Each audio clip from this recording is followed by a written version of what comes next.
May 12, 1970, the height of the Cold War. Moscow vies against Los Angeles as the world's two superpowers compete for the honor of hosting the 1976 Olympic Summer Games. At that time, the IOC was deciding, well, if we give it to Moscow, the Americans are going to be upset. And if we give it to the USA, we'll have a problem with the Soviets. So I guess the simple way of handling everything was to give it to Montreal. Ça a été une expérience extraordinaire pour tout le Québec et pour tout le Canada parce que présenter les Jeux olympiques d'été au Canada, c'était un wow avec un gros W. The Olympics could very well be the proof that Canada was significant, was here, was important. But the shocking Munich massacre at the 1972 Summer Games, in which 11 Israeli athletes and coaches were slain, cast shadows of violence and fear over the whole Olympic movement. Montreal was adamant that they would not allow some sort of terrorist problem or any kind of upset problem to mar the wonderful games which we were so looking forward to. Le principal défi était de faire oublier ce qui s'était passé aux Jeux olympiques de Munich en 1972. Le défi était extrêmement important. On ne voulait pas répéter le drame de Munich. In some ways, the goodwill of the world and Olympic spirit was depending on Montreal hosting a secure and successful Games. With the success of Expo 67, Montreal was eager to once again host the world. Les gens ont communié avec le sport dans cet esprit d'entraide. Il n'y avait pas de Noirs, il n'y avait pas d'Asiatiques, il n'y avait pas de communistes, il n'y avait pas d'anarchistes à Montréal en 1976. Queen Elizabeth presided over the opening ceremonies as two young athletes, Sandra Henderson and Stéphane Préfontaine, lit the Olympic flames.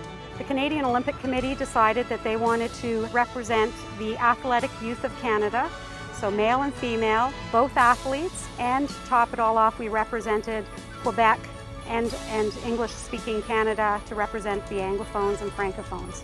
It was a big celebration in Montreal. I know everybody that I ever spoke to from across the nation were in tune and were listening and watching. On avait tellement de plaisir et tous les athlètes se sentaient à domicile. As the Games pulsed along, many remarkable athletes thrilled audiences as they rose to claim gold.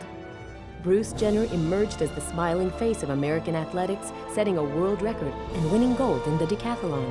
Cuba's Alberto Juan Torena won both the 400-meter and 800-meter races, becoming the first man to do so. On adorait Alberto Torena. Lorsqu'il a gagné ses deux médailles, le public était derrière lui. But it was a young woman who would truly inspire and astound the world at the Montreal Games. Nadia Comaneci suddenly came of age, I guess we could say.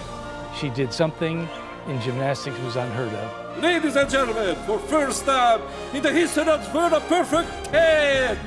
Wow, wow, wow, wow. You could not believe that fire, that explosion, people on their feet, they were stepping on the floor. I mean, the flashlights, it was just unbelievable moment. In the world, people had no idea who I was. And then when the 10 happened, which nobody thought that was going to happen, the computers were not ready to show a 10. When the judges put these 10s in, they showed up on the big board as 1s.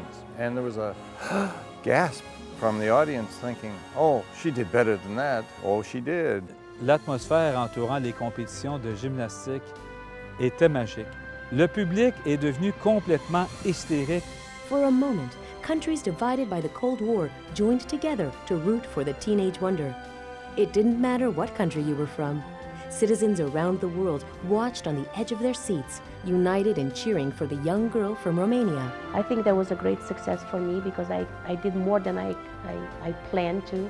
I won 3 gold, 1 silver, and 1 bronze, but people don't remember that as much as they do the 10.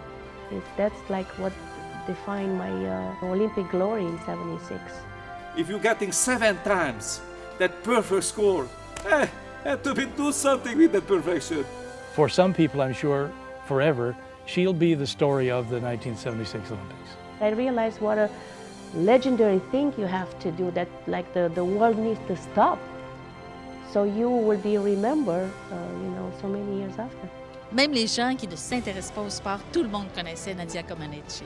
Alors, c'est peut-être la personne dont je me souviens le plus. Nadia Comaneci's perfect score is probably something that is marked our imagination. While Canada did not win gold that year in Montreal, it achieved something much more important. Les Jeux olympiques de Montréal ont été la plus grande réussite sur une base personnelle, sur une base amicale. C'était les Jeux de l'amitié. Et lorsqu'on parle d'une grande fête du sport, c'est une grande fête de l'humanité. The 1976 Games brought the world together, and for a brief moment in time, countries stood together and reignited the Olympic spirit.